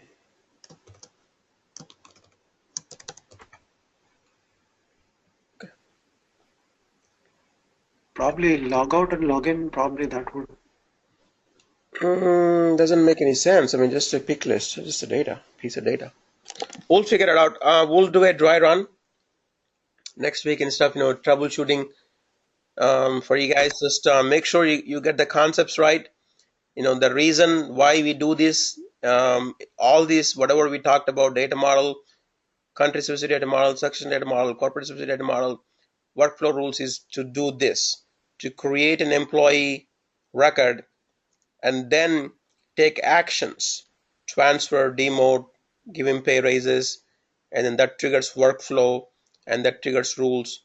The intent is to keep the customers happy. If your data model is incorrect, it's like garbage in, garbage out, they're going to struggle. Mahesh took a class yesterday, a demo class for an insurance company, right, Mahesh? And her complaint was that the consultant screwed up their system, basically. So she's a director of HR, and she hired a consultant, and then they messed up their entire system, and then she's now trying to figure out how to fix it. So good consultants do good job, bad consultants do bad job. So this system, the way it is, it's terrible, obviously. You can see it. So it's going to be a lot of frustration, a lot of pain for your people. It needs to be intuitive, only required fields, only necessary fields, only fields that are required for a company. And then, make sure you use all that right stuff, propagation, associations, the rules, the workflow, all those things that we set up here to, basic 101 IT.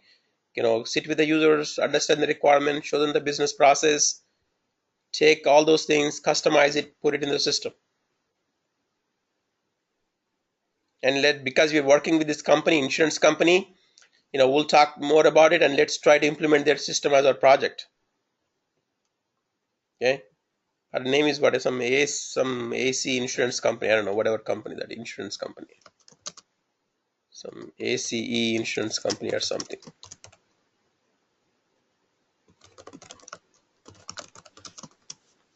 We'll get some more information from them so we can do, the entire. Before that, you need to capture requirements, right? Definition of capture requirements and go through the typical steps and implement and deliver a good solution.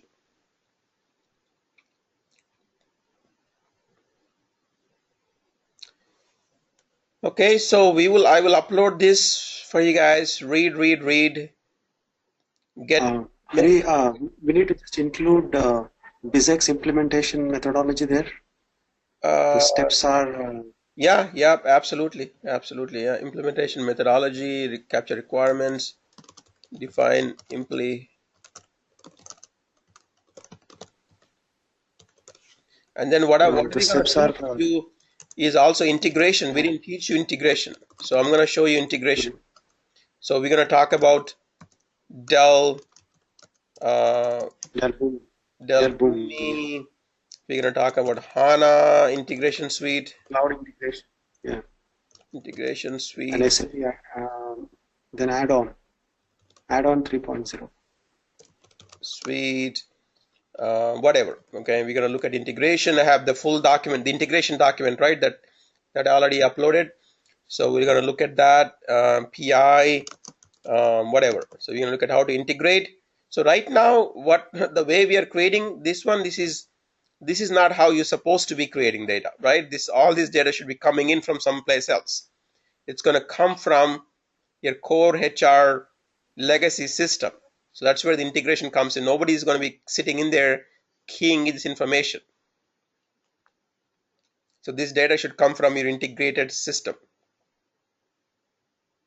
and should seamlessly flow in and sit here so people can start doing their goals and compensation and then payroll and all those things. Like employee import, we can show that. I think there are a lot of different CSV files, templates through which we need to segregate the data and then upload it, or like zip it in a composite folder and then upload it. Yep, or integration, or look at these integration tools. So we'll look at all those models. You can do, you can do import, export, you can do FTP, you can do any of these integration suites. So this is already 1 o'clock. We'll end the class here. Let me know if you have any questions. These are kind of the key steps of the EC.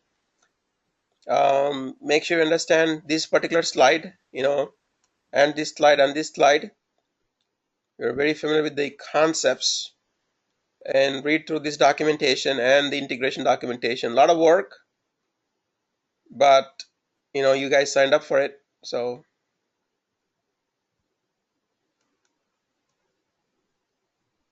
Hari, this is Shaila.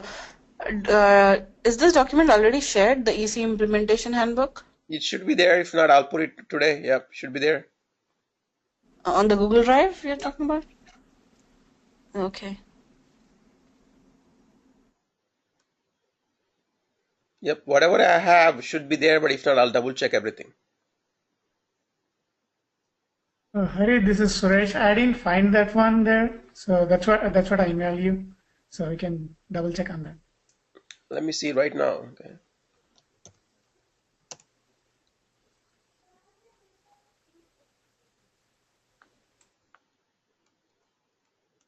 I thought I did it. Let me check.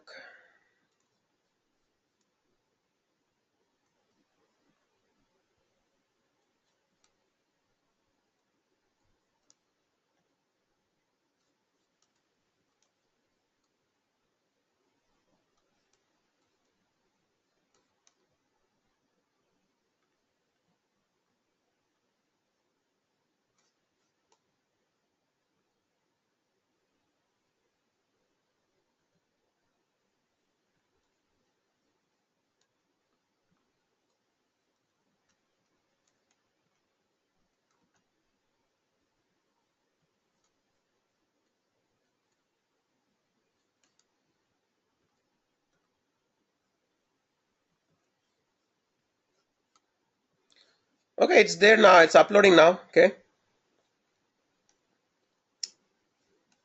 I'm gonna stop the sharing. Just one more thing I think